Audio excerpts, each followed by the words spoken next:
Мен айыл өкмөт болгондо аябай таң калат элем да, эмне үчүн иш жүрбөйт депчи. Эмне үчүн иш жүрбөйт? Эмне үчүн мамлекет менен элдин ортосундагы тыгыз байланыш жок депчи.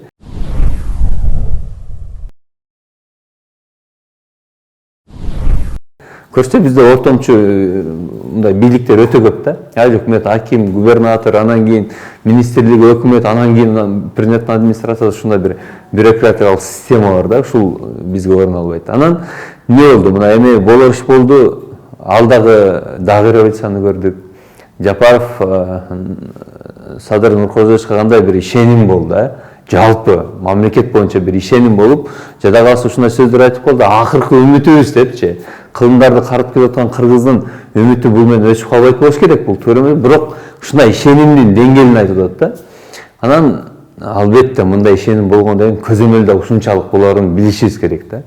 Бирок бир нерсени унутпашыбыз керек, жанагындай бир агрессияга алдырып, бийликти кайра бир оодарып салабыз, бир кемчилик үчүн эле оодарып салабыз деген чакырыктар бул жакшы эмес да.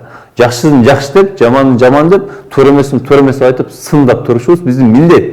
Бирок аны оодарып салабыз, жок кылып алабыз деген, мындай жок кылып кетириш керек деген өтө коркунучтуу. Эмне үчүн коркунучтуу?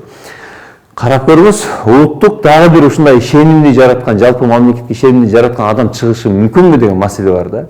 Кудай сактасын. Түндүк, түштүк, жана башка сай болуп бөлүнүп кетсек эмне болот?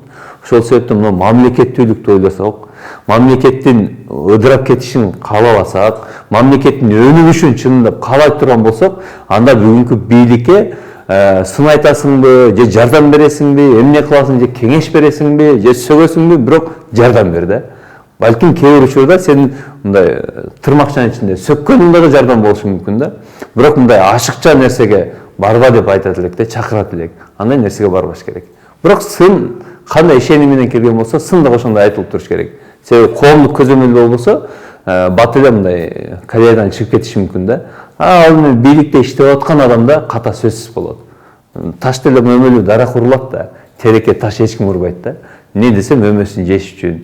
Жок ушундай, ошо сыңары иштеген жерде сөзсүз сын болот. Анан азыркы бийлик дагы ушундай бир бийлик тарабынан кысымдарды көрүп, чектөөлөрдү көрүп, анан келген бийлик да кандай деген азаптарды көрүштү. Ошол себептен кичинекей сындарга деле мындай алдырып жибербеш керек да. Мисалы үчүн кечээ эле Тилекмат деген жигитти камап атпайбы? Ооба мындай ачууга алдырып, катуураак кыйкырган учурлары бар экен Фейсбукта, бирок ал камап салып, жанагынтип үйүн тинтүүгө жатпайт да. Чакырып, түшүндүрүү иштери менен гана сурап кое берет турган маселе болчу. Ошон үчүн бийликти дагы мындай бир агрессивдүү мындай жаап салам, оозун байлап салам деген бул туура эмес түшүнүк.